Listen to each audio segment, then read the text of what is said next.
Tough as Nails is back. 2 more hours of Tough as Nails, bookending another weekend. I'm Rob Cesternino, and we are back here to talk about what went on and the latest 2 tasks with the Tough as Nails crew.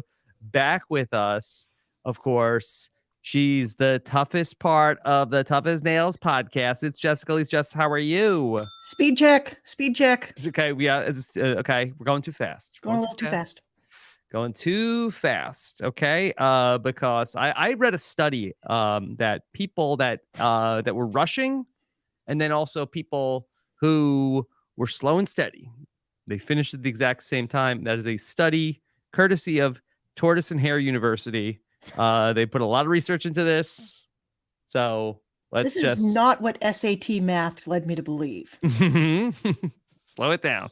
Trick question. The trains will get there at the exact same time. Yes. And if you're listening to us in the podcast version, you can't see, but he is completely covered in molten zinc. It's Mike Bloom. Mike, how are you? I finally become the Cylon that I've been talking about for the past month on Battlestar Galactica.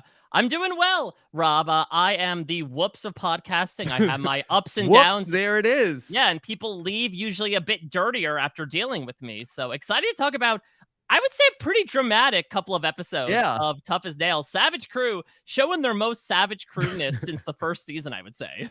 Yeah, I am really enjoying this season of Tough as Nails. I don't know exactly what it is about it, but maybe that there's a little bit more conflict between the teams and not just everybody getting along. Mike, you've been, saying for, many seasons on Twitter, they need to cast more villains on Tough as Nails, right? Yeah, I mean, that's really the thing that I've been putting forward. The show's gotten a little too much Phil Kogan's best friends, right? You had a viral tweet thread all about, your ideas for more villains. Yeah, and who would have thought our savior would have been a 58-year-old cancer survivor Canadian? Yeah, I mean, Paul is really stirring the pot and has made a lot of at least drama on the show for Savage Crew to have to deal with. But I mean, it's not only Paul going on at Savage Crew. It seems like that there is a lot, whereas Dirty Hands seems to be, no pun intended, a well-oiled machine so far. So it's set up for an interesting storyline between the two teams. Jess, what do you think of this week's batch? Well, I may not be quite as high on it as you guys. I will say it was entertaining television. Mm-hmm. I feel like it's almost like it wouldn't be out of place in a reality show of the early 2000s, where everybody was mean all the time. And it was kind of like, it was the thing that was done was to be mean to the people on television as a viewer. Like, it made me feel mean in a way that Tough as Nails doesn't typically make me feel. Yeah, do you feel like that this is a departure for Tough as Nails? I mean, a bit. It's almost, I think, to Mike's point, I think it is kind of going back to its roots to the damn van of season 1. There's a lot of yelling and a lot of people like genuinely appearing not to like each other. I also feel like the thing that seems a little bit different, and I don't know if this felt this way to you, I feel like that some of the challenges have taken on like a little bit of a different element where we are like turning a lot of the challenges into like relay races and like a little bit of like obstacle courses. And I feel like that's a little bit different than what Tough as Nails has been in the past. Oh, yeah. I mean, the first individual challenge we're going to talk about in this batch of episodes is build the old marshmallow and spaghetti structure, right? That can withstand as much pressure as possible. So the fact is we are straying away, I think, a bit from like, okay, we got to take a page out of every occupation's handbook, try to be a smelter for a day. I am okay with it. This is a show that has been on for 5 seasons already. So I am fine with them experimenting a bit more because for what it was, no matter what sort of form it took, I actually really enjoyed that individual challenge, even if it seemed more like a science fair project than a reality. So I really enjoyed that one. I think I'm referring a little bit more to the individual challenge in the second episode, which involved like the race through the mud to kick it off. Like, I feel like, I don't know. I just feel like that, like a 40-yard dash through the mud, or it was probably more than 40 yards. Just seemed like a little bit For different than Marcus, what. 10 yards. Yeah, for Marcus. Yeah, that was very, very easy for him. But I don't remember that as much being a part of Tough as Nails, Jess. Yeah, there wasn't really a problem to solve. Like, and Mhm. for some people, there was a problem to solve, and I think when we get to that, I have some questions about how that was set up. Mhm. Um, but there was really every good individual tough as nails challenge is like, here is a thing you have to fix. Here is a situation you have to come up with an optimal strategy around. Yes. It's like there's a right way to do this. There was not really, there might have been arguably a right way to do this challenge, but really it was just like, Seemed like get more on, of a go test of fast. like, yeah, ATVing. Yeah, get on, go fast. Or dance moves. You gotta wiggle. Or wiggle. Apparently, the Carly wiggle, I guess, might not have been that effective of a strategy That because was the biggest blind side of the 2 episodes, honestly, oh. was like, oh, Carly's in the bottom too. What? Yeah. I mean, all right, let's go through things in chronological order because there's a lot to unpack here with 2 episodes. But we started off these 2 hours of Tough as Nails, one on Friday, one on Sunday, with a we set up like a sentimental note with Paul of that he got a letter from his wife, and so really setting up, and Paul of course he has beaten cancer and has this really great story, but that's going to be sort of like the one time we're going to get this side of Paul in these 2 hours. True. Though, it's always interesting. I think to Jess's point in an earlier podcast, it's tough to track the winner's edit, but I think the old personal story bump, I feel like the majority of the time is going to play into the episode. Right here, Paul is going to become the crew boss. He's going to win the challenge by a squeaker. He's also going to win the individual challenge. So this to me flagged a little bit of like, okay, he's going to have an important role to play. But I say that out of one side of my mouth when we get the next episode where Ben's being highlighted as like, well, I went through addiction and my fiance helped me through it. And the guy got a big goose egg of money and the individual challenge after that. Mm-hmm. Okay. I had no idea that there was this much molten zinc dipping. Yeah. Did you know a lot about molten zinc, Jess? I know what galvanizing is, and that's what they're doing. This? Yeah, that's what this is. This is galvanizing. Okay. All right. Well, in this challenge, we had to put together the truck bed and then dip it in the zinc and then get it out and then sand it down and then put the whole thing together. Is it just me, or was this the longest challenge in Tough as Nails history? I mean, it went until sundown, right? Like Tom and Ian on the buoys style. I mean, it took a very long time. Yeah, Jess, I'm used to like if Phil's talking to you at night on The Amazing Race, I mean, something has gone terribly wrong. Yeah, either they're showcasing nightlife or something's gone terribly wrong, and there was not a lot of nightlife to be had at the galvanizing plant. Yeah, it was many, many component parts, and I don't know.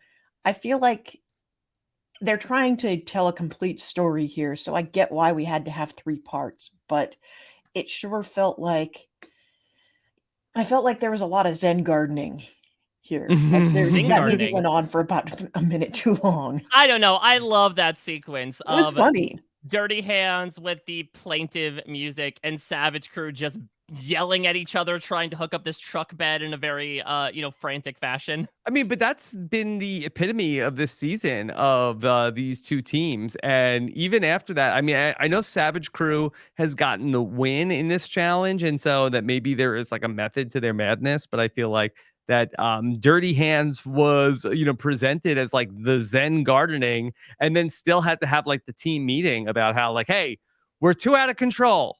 We need to we're going too fast. Everybody slow it down. We got to go slower.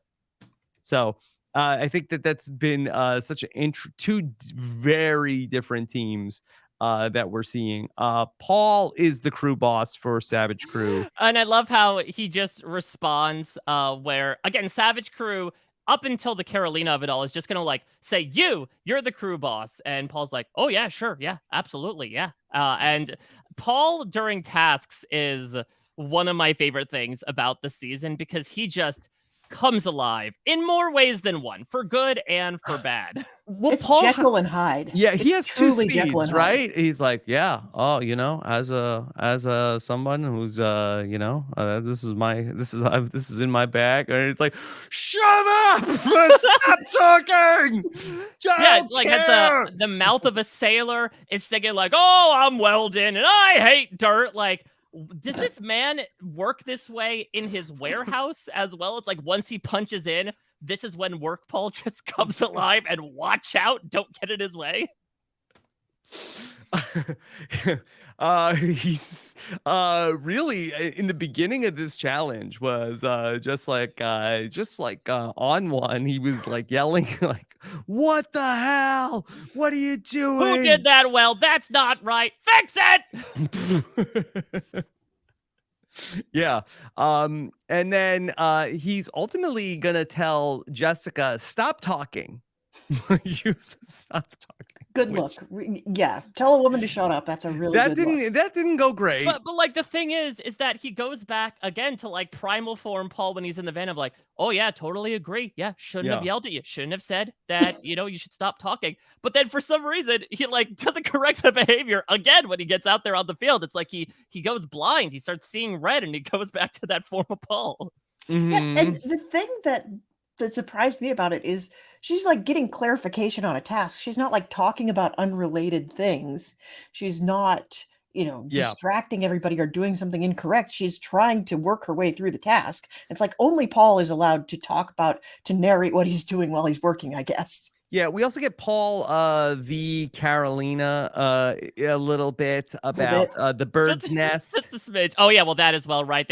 Okay, so I'm stupid. I didn't realize that some form of welding was like a wire that was being used to create the actual material behind it. So when we're talking about like the wire not being fed through and the bird's nest, that just completely threw me for a loop, much like the many loops that were confounding poor Carolina and were amassing in her little spool of thread there. Well, I think the picture in your Yeah. I think the picture in your head is that like the welding like melts the metal that's already there, but no, Exactly. it's like you have to have existing molten metal to like stick the things together. Okay. Well, Tough as Nails is an educational show. So consider me also in the camp of learning how welding works after this episode. Yeah, like today I learned if you're putting together a trailer, don't leave an inch of overhang or you have to use cement blocks to try to hammer in a tailgate. Yeah, but I feel like both teams had an issue with that. Yeah, Savage Crew surprisingly had an issue, but somehow they were able to finagle it a bit more. I mean, that's what it comes down to with Dirty Hands is like they're pretty clinical with the way they approach things, but for whatever reason, they make like one or two mistakes that end up completely snowballing to disaster. Savage Crew is an absolute mess from beginning to end, but somehow twice now they have gotten their act together right at the end to make up for time when Dirty Hands ends up failing and they eke out the win. Yeah, there's such like desperation at the end of it. And I'll be honest, I didn't really understand. Like I understood like what was going on with like the truck bed, but I didn't understand what was going on with like the missing screws and why screws were missing and what they were, what needed to be screwed in. Because it didn't seem like that there was like, I don't know if it was like an inspection or exactly how that was going to work, but I loved it when Todd just had that cinder block and Phil is like Todd has built every tool in the world, but he's never used this. It's like, yeah, desperate times call for desperate measures for Todd. Do you think Todd wants his colleagues to see this show between that moment and during the individual challenge where he's like, if I built this thing in my job, I'd be fired immediately? Maybe he's like, don't watch this one, fam. I think we're good. Yeah. Although I do feel like that the Todd and Paul issues from last week, I feel like it's a little bit recontextualized for me now.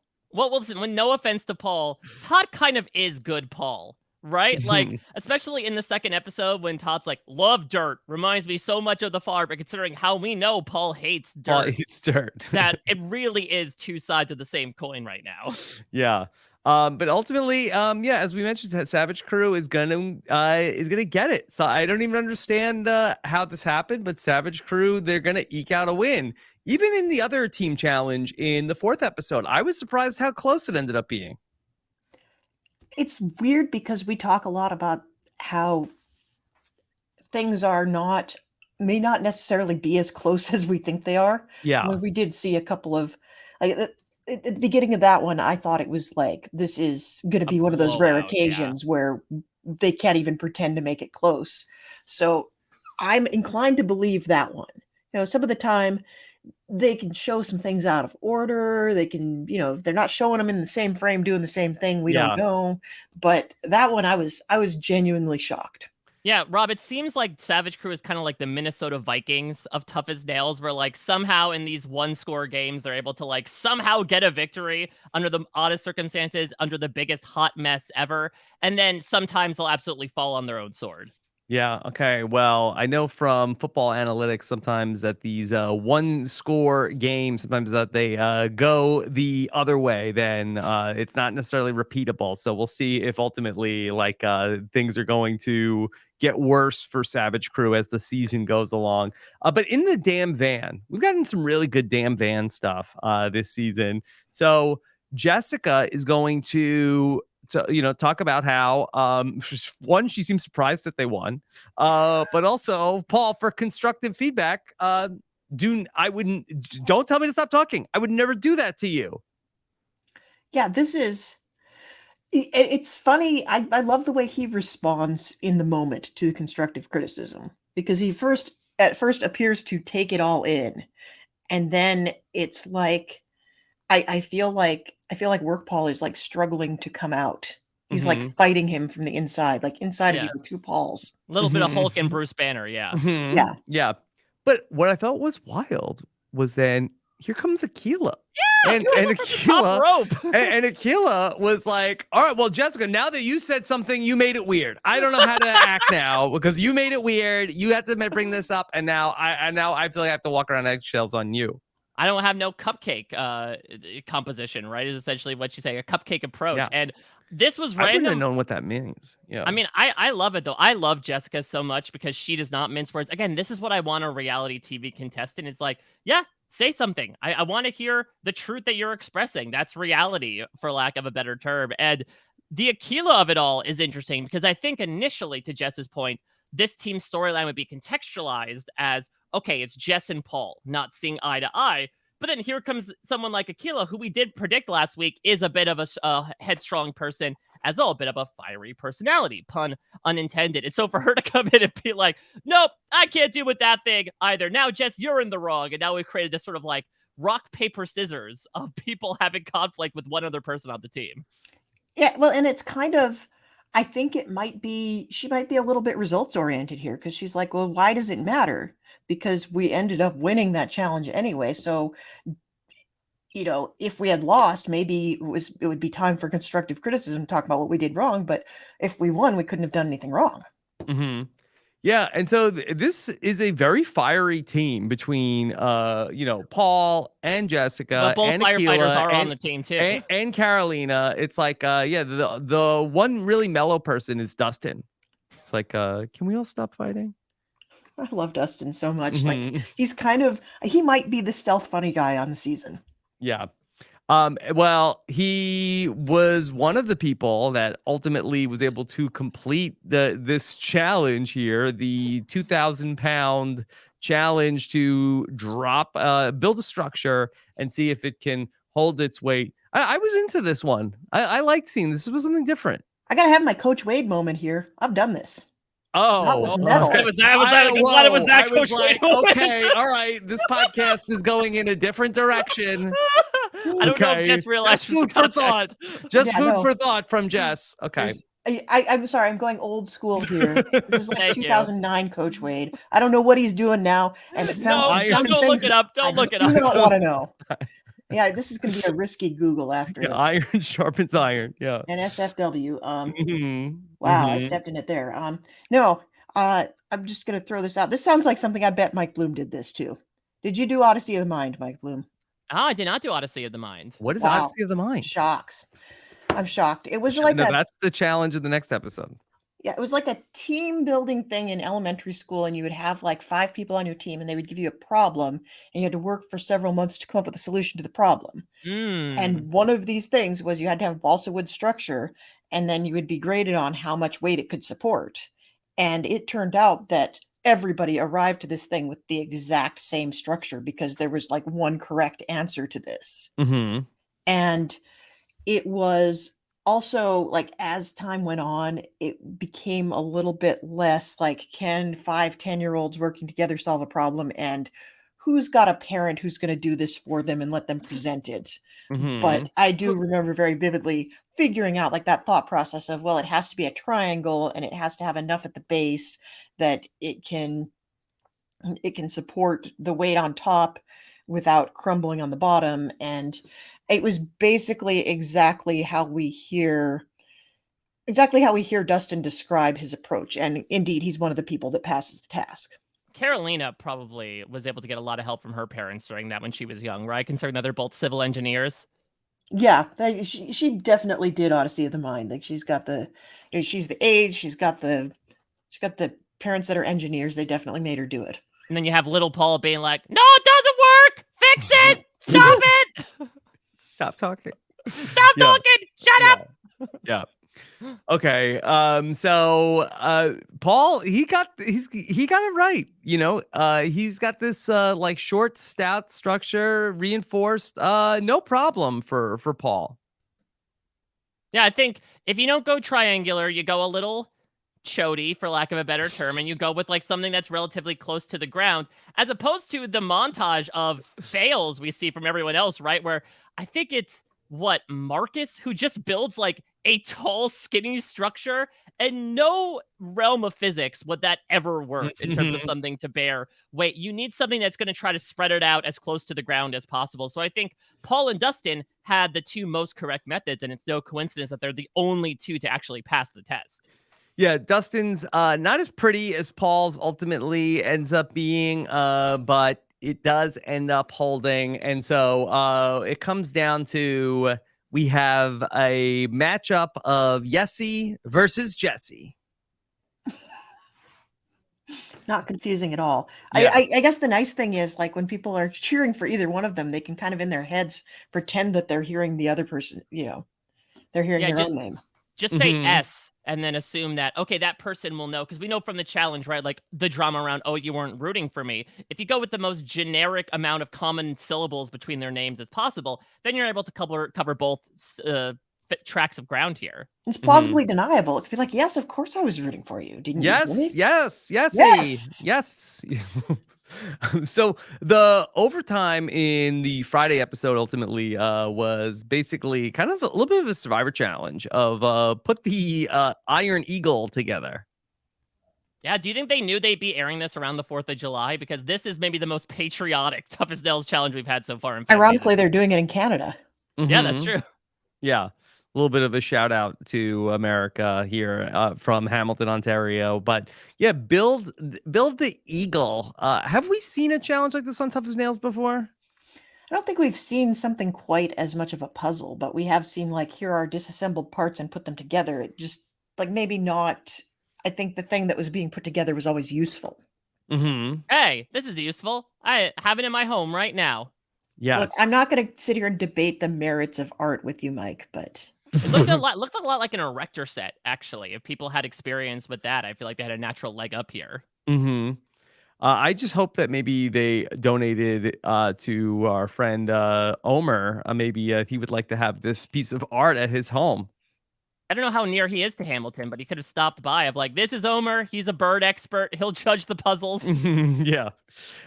So really it turned out that Yessie put the wings on backwards. Jessica put the tail on backwards. And it was really a matter of figuring out who. It seemed like the bench figured it out faster than the participants.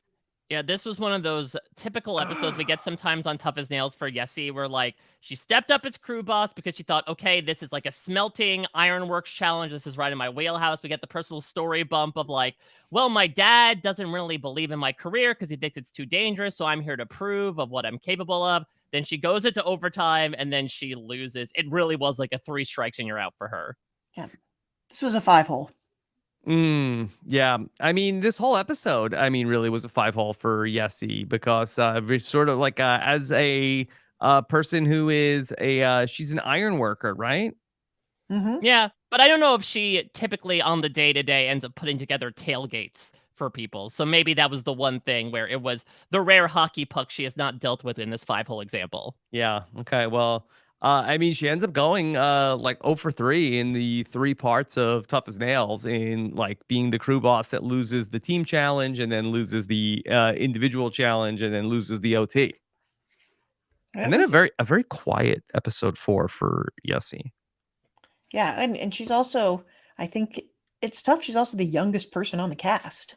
Mm-hmm. That's the thing. We actually lose the 2 youngest people back to back here in her and Carly. So I'll be intrigued to see how we move forward with it. To your point, Rob, the tough thing about Tough as Nails is that the further we get into the season, despite the fact that everyone's still around due to the team competition, because the individual competition obviously takes up the entire back half of the episode, like people who are out of it are going to get less and less screen time. Now, maybe someone like Carly, due to the sheer weight of her personality, will be able to make up for that with all the cheerleading she'll do on the sidelines. But I didn't find it completely surprising that someone like Yessie kind of faded into the background in Yeah. episode 4. I mean, Carolina, who's out of the competition, was, very present in episode 4. I mean, Roofer Lee had no problem staying part of the conversation as the season went on. So, sometimes that there are exceptions to that as well.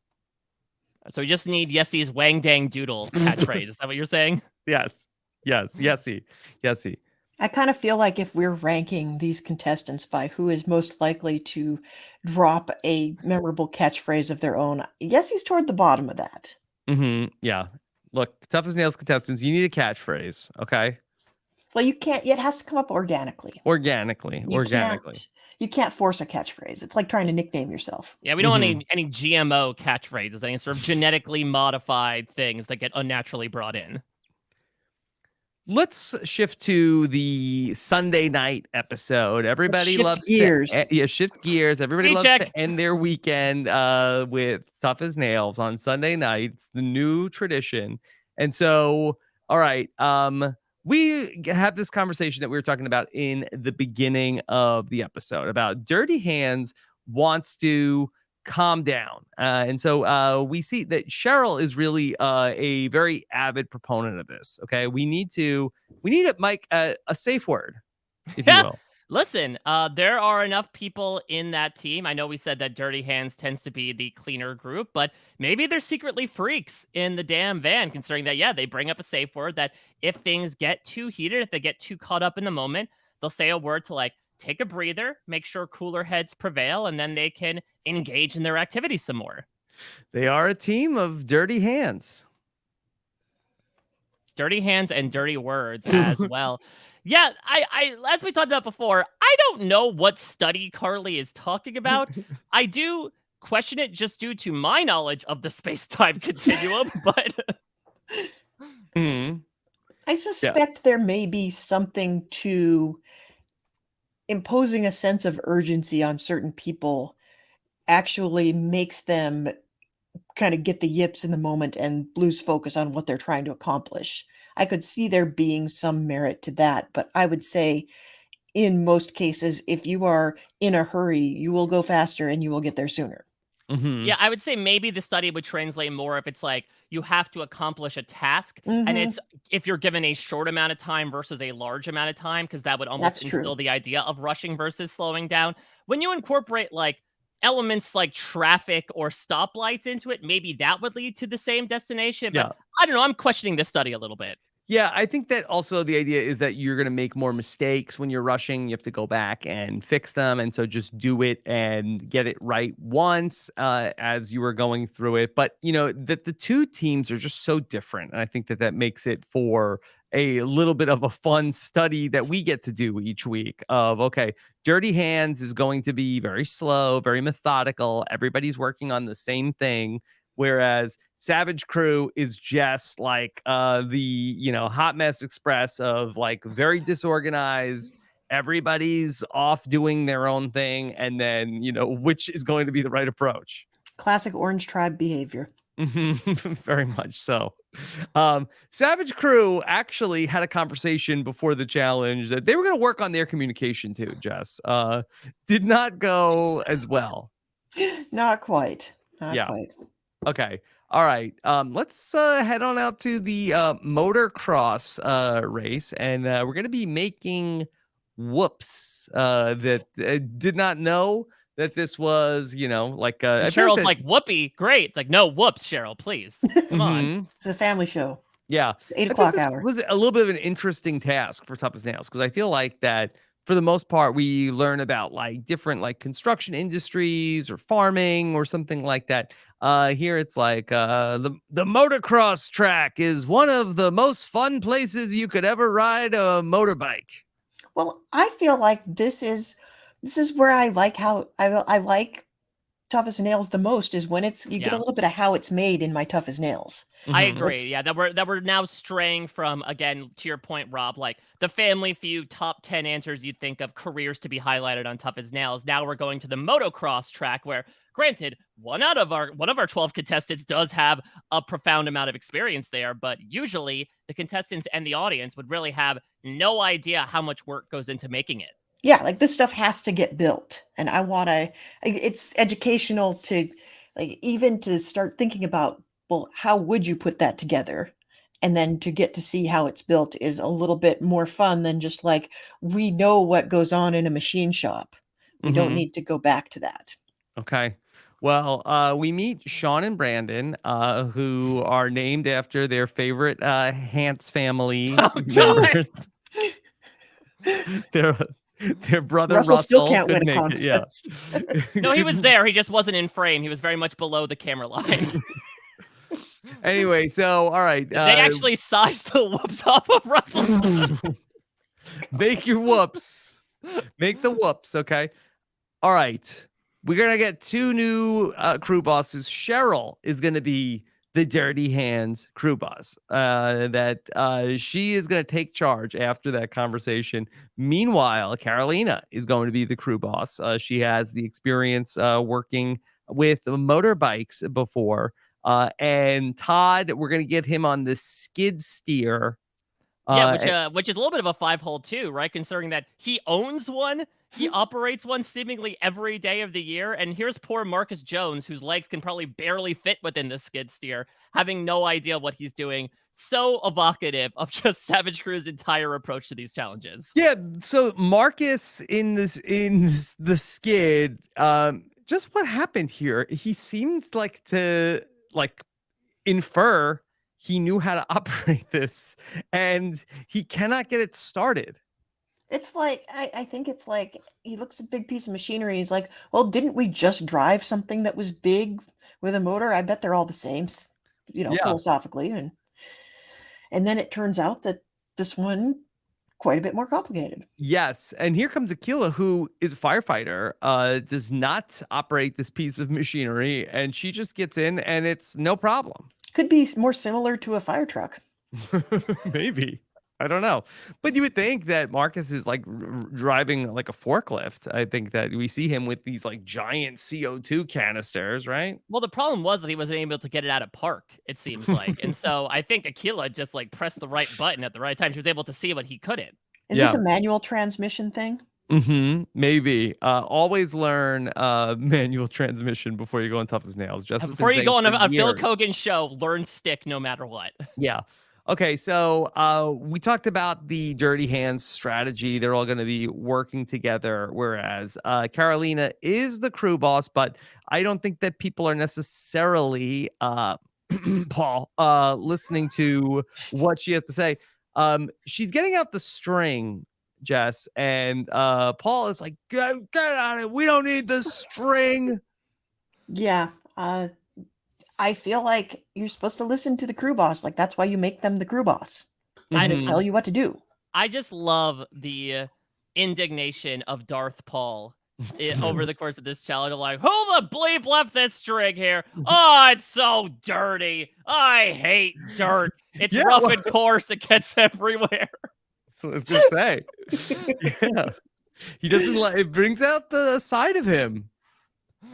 Yeah, maybe it's one of those things like, how you throw, like if you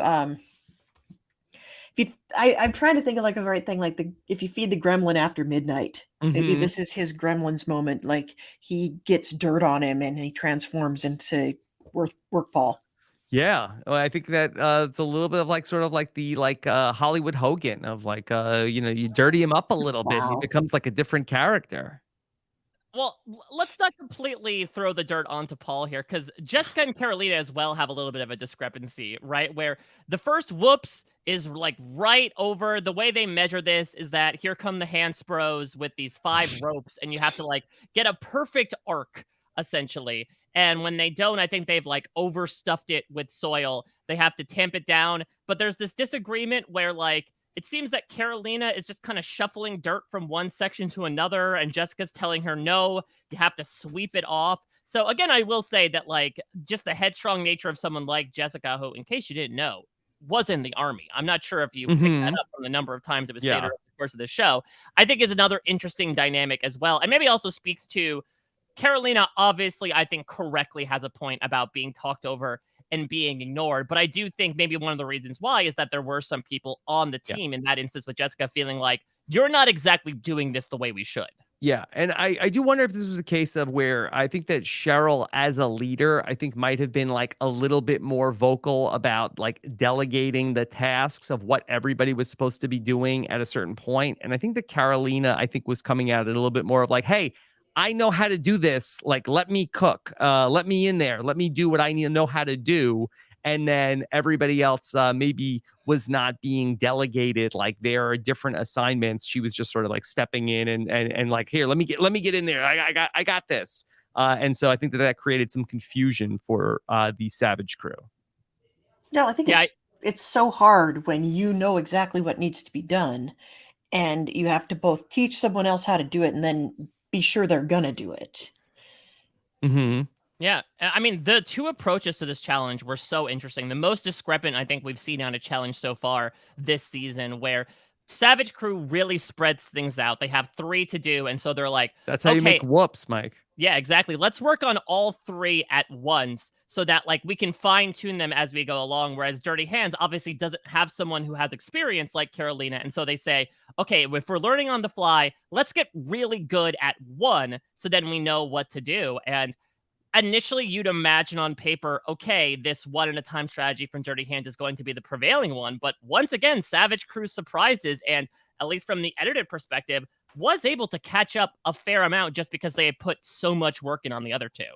Well, yeah, I thought that that was so wild where, Dirty Hands were being given this story about how, like, okay, that they are this well oiled machine. They're going through it. They've got the one perfect. They know how to do it. They're moving on to the next one. But then all of a sudden it was like Savage Crew that they've gotten, like, they've worked on 3 in the time that it took Dirty Hands to do one.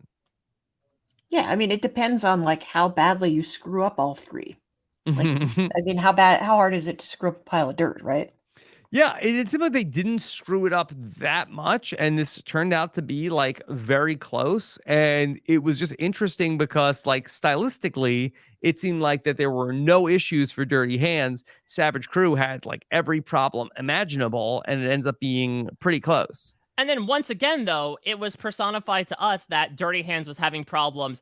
They choked right at the end, right? Oh no, they didn't bring back enough soil. Aquila was the one to measure it out correctly, but no, Dirty Hands still wins. So in this case, it seemed to be a similar procedure, but different results than the last one, to your point earlier, Rob, where once again, Savage Crew is able to somehow catch up at the last minute by throwing their arms around willy-nilly, and Dirty Hands made a couple of key mistakes. But this time, Dirty Hands was actually able to prevail, and now things are tied up at about the halfway point of the season. All right, let's talk about the damn van ride home after this challenge. Paul, he doesn't love dirt, and so he's still like stewing a little bit. Carolina is going to express some of her hard feelings about this. She says, some of you just don't effing listen. Yeah, well, we watched it happen, that's accurate. Yeah, Mhm. that's the thing is Paul comes in being like, listen, I don't know anything about dirt. I can't stand it. Not sure if you heard my song. So whoever told me what to do, I did it. And I swore the whole goddamn time. But Carolina's like, yeah, about that whole I listened to what I was told thing. Can we roll back the footage real quick? Can I pull like an Outlast here, sneak into the camera tent and show the footage to you as to what happened? Yeah, Mhm. did you though? Mhm. Say Yeah. you listened, did you though? And Carolina's frustrated. She's the only one from Savage Crew that has punched out of the competition. And so this is her only chance to like do anything. Two, her only chance to earn money. And so she might not get another chance to be the crew boss.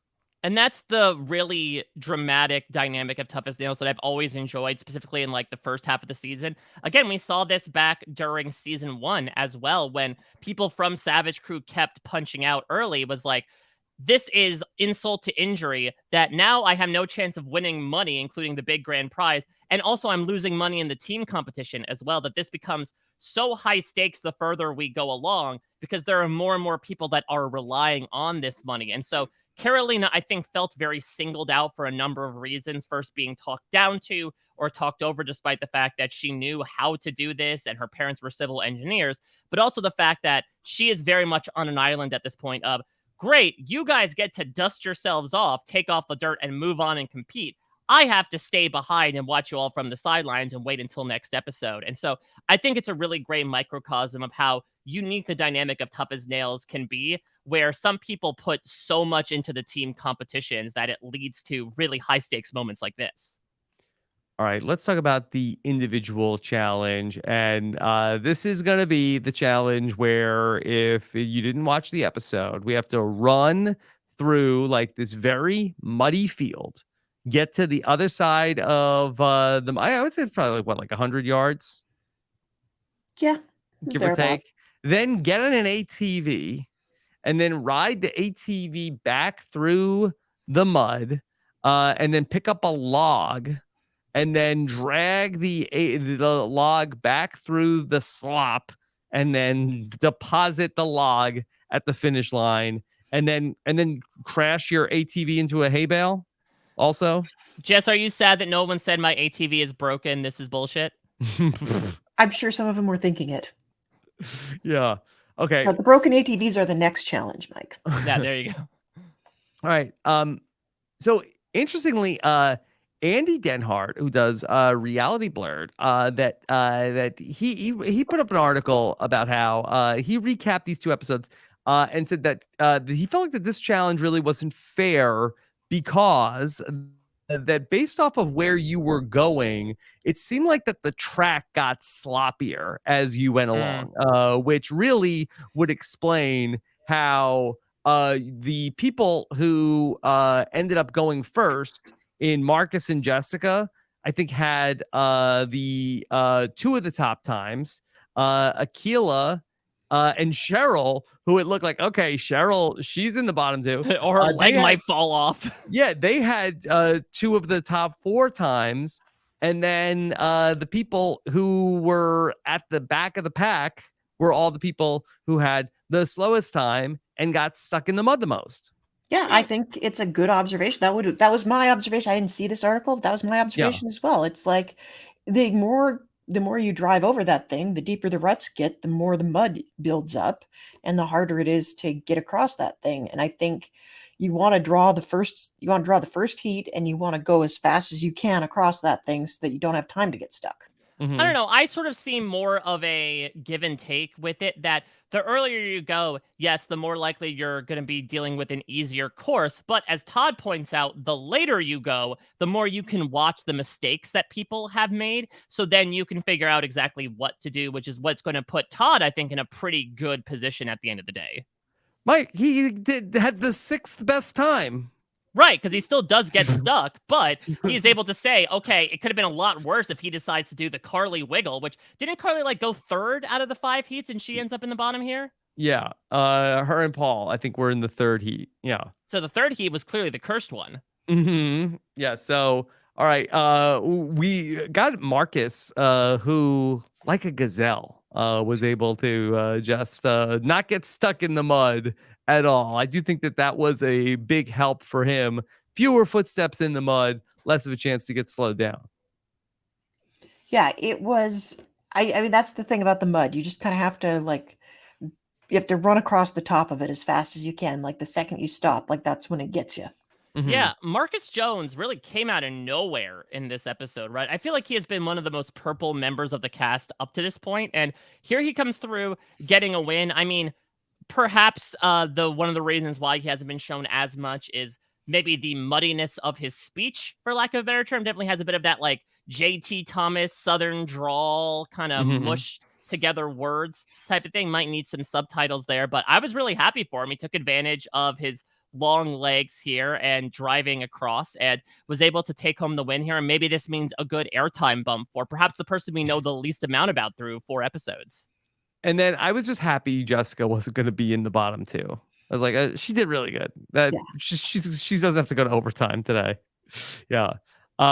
And then we got the heat of Akila versus Cheryl, and the headline here is Cheryl went down, Jess, and I just thought that maybe Cheryl was going to be at the worst out of the game, potentially a freight train situation, at best out of this competition, but somehow she got up.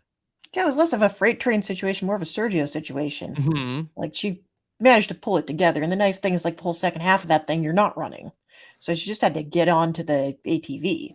Yeah, Mm-hmm. do we know exactly what happened? Because first off, it seemed like she was the grape stomping lady with just kind of laying there into commercial break, like, oh. I thought she had like legitimately broken something, but I guess maybe she had like pulled a muscle in her leg due to the way she went down in the mud. Yeah, it looked like a pulled muscle, especially the way that she was moving after she got back up. Mm-hmm. Yeah, the mud pulled her down, but she got back up. And that they say in Akila's martial arts, either tap, snap, or nap. What are the difference, Jess? What are Okay. Tell me about tap, This is snap, or referring nap. to getting into a hold that you can't break out of.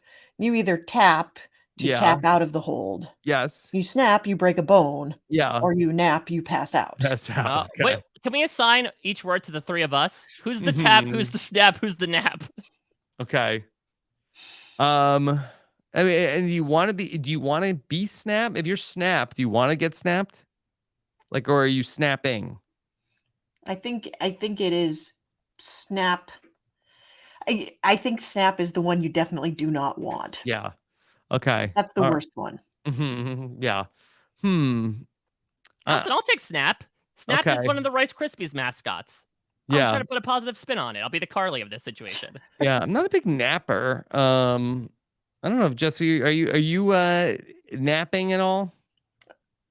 Not with the kid Yeah. I have, I don't, Rob. I don't I don't know if it's necessarily I host Run Nap, so maybe That's that's true. me. I don't know if it necessarily fits. Yeah, I'll tell you what, like, I think I'm the one that would see the situation and do the smart, sensible thing. So you be nap, I'll be tap. Okay, good. All right. Then we get Carly versus Paul. And Paul hates the mud. Phil at one point when Paul is like going on his ATV is like, I'd hate to be in the van with Paul because it's gonna be a stinky ride. Like, what is in that mud? Mud is not inherently stinky. Are you adding things to this mud? I don't Well, that's know. why you don't want to get stuck in it. There are various microorganisms in there that you do not want to think about. That tough Yeah. as E. coli. Man, is that Yeah. why Carly didn't want to be with Paul when he's helping her at the end of the challenge? Like, no, dude, you reek right now. Get away from me. Mm-hmm. So we got the origin of the Carly Shuffle. Carly is, and they coined the Carly Shuffle like this was like this is like masterstroke. Mike, you look less like Carly and you look more like that Shaquille O'Neal gif. That's my take on the Carly Shuffle. The Carly Shuffle. This is the ultimate move that To she fail, broke the the challenge. ultimate move to put yourself at the bottom too. Again, completely flummoxed how it seems like, wow, look at what Carly did. It's like, well, she at least beat Paul, so that's some solace. Oh wait, they were the bottom two finishers, so it didn't matter at the end of the day. I mean, was Carly just stuck in the mud for 10 minutes before she figured out the Carly Shuffle? And then everybody else realized, oh, the Carly Shuffle is the get out of the mud trick?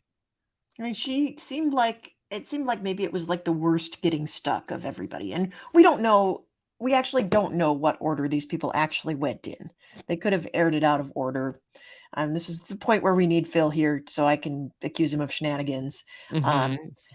But it seemed to me like they were both more stuck than most of the people that went before or after them. Would you Yeah. prefer we call this the Carly Shuffle, or as Phil tried to float out there with some other people, the Canadian Wiggle that apparently only Canadians can do? I love it when Phil tries to make something happen and it doesn't happen.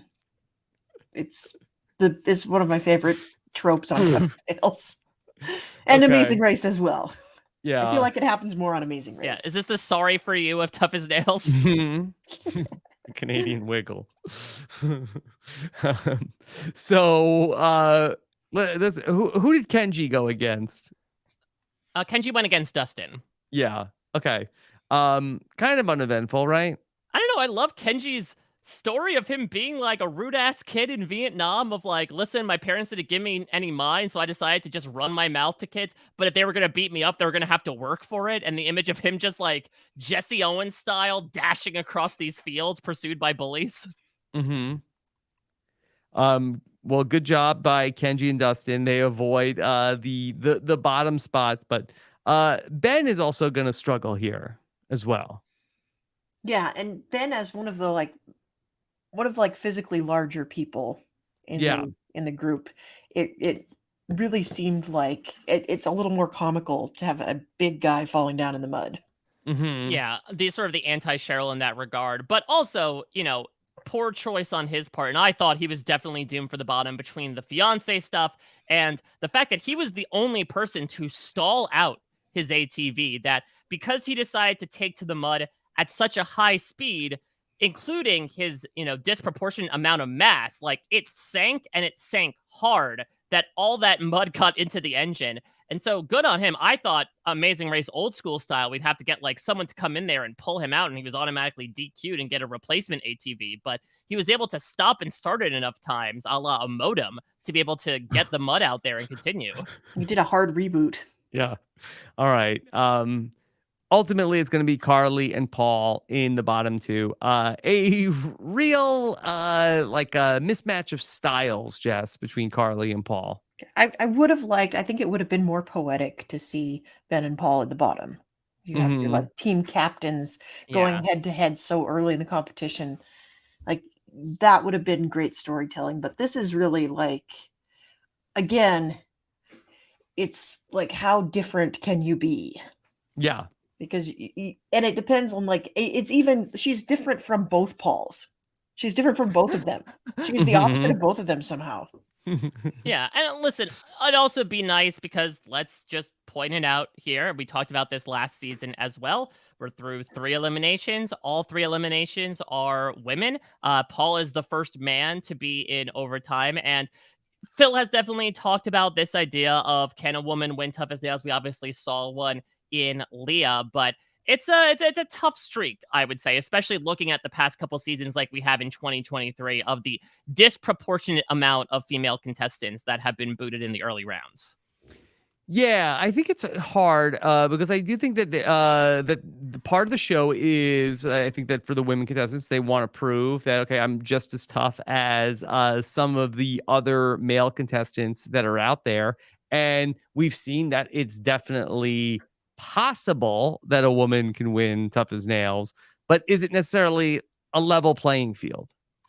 I think they do whatever they can to make it a Hmm. level playing field. Yeah, Like, they did it in this challenge, right? With okay, you get a third of your body weight to haul around on that log.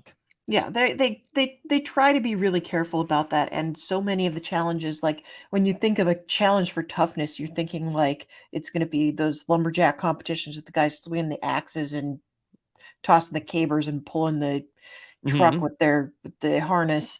But they really do a good job of incorporating all of the levels of toughness, like the different types of toughness there are. And there's so much creative problem solving and engineering and lateral thinking that goes on in all of this that I've thought about this because I did obviously clock that, we've had a lot of really kind of uncomfortable moments, and the fact that 3 women have gone out in a row and 1 man has been in the bottom, it really feels like they're doing what they can to mitigate it. I don't know what else we Hmm. could be doing at this point. I don't know if it's down to casting or if it's down to like socialization or what, but it could be a lot worse, I think. Okay. Yeah, I mean, it is interesting looking at specifically like Yessie and Carly, who are also, I think, a bit on the younger side as well. Now, age isn't everything. We saw someone like George win at 25 years old last season, but I also do think that when you have our older contestants, your Todds, your Pauls, your Cheryls doing well, Paul's going to end up in the bottom, but he just won the last challenge. Like, I think life experience matters perhaps most of all, even more than like physical strength, dexterity, etc. on tough as nails. And so maybe it's not a coincidence that people like Yessie and Carly, who don't have as much experience with dealing with a little bit of everything, makes them a little less varied going into challenges, and as a result, has the capacity to suffer a bit more.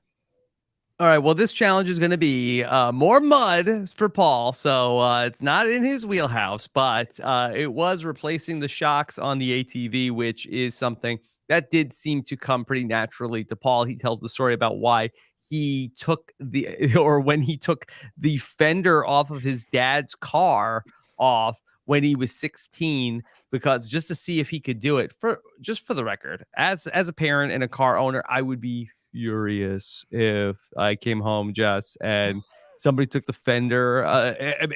If somebody like opened up one of my podcasting computers to see how it worked on the inside, like, Yeah. get out of here! What are you doing?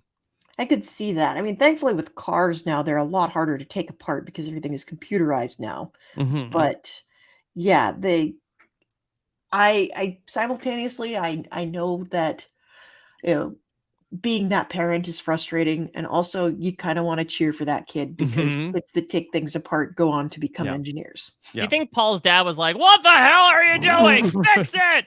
Come on! Shut up! Stop talking!" Yeah. Who knows? Who knows? Maybe in the prequel we'll get those stories. All right. Was the pressure washer a decoy? Like Total red herring. Yep, Yeah. 100%. Makes me Carly even sad, says too. it, right? Once she gets under the hood and she's like, "Oh, there's not nearly as much caked on mud as you may think." And that was Paul's method, right? Was like, "I don't need that crap. Let me just get in there and use my damn hands to do it." And that honestly was the winning strategy. Well, I think that it was really two things. One was the pressure washer, and then it seemed like that you didn't need to put the ATV up on the jack at the point that she did. Yeah, well, specifically, she gets the jack under and does it immediately. And when you're changing or taking a tire off, you want that friction against the ground. Otherwise, the thing's just going to freely spin as you're trying to use the torque wrench. Listen to this Mike Bloom, Jess. I mean, he has a car. I'm sure he's changed a tire. I am speaking out of my ass. I've never changed a tire in my life. What? I know rudimentary physics. And so that makes a lot of sense to me. And so, yeah, it was Carly. I think perhaps that enthusiasm did come back to bite her, that she's like, crap, the pressure washer isn't working. Gotta catch up. Let me jack this thing up. She doesn't do the speed check. And as a result, she tries to take the tire off, but it keeps spinning alongside her to the point where she has to use her body to actually brace against it. Yeah. Now, I know that the two of you do not watch Fear the Walking Dead. Not yet. To go Fear the Walking Dead. I hear enough good things about it. Yeah.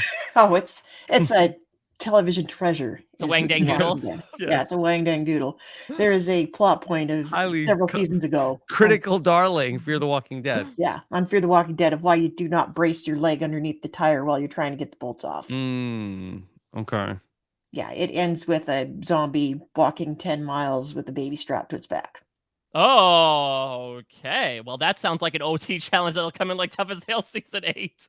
Yeah, I feel like I have in my head what every major CBS reality show looks like with zombies added, but that's just because I've been watching way too much Walking Dead. All right. Well, we get this very it's I thought this was good TV when we get where Paul's won the challenge and they say, all right, Carly, finish the job. And now here comes Paul.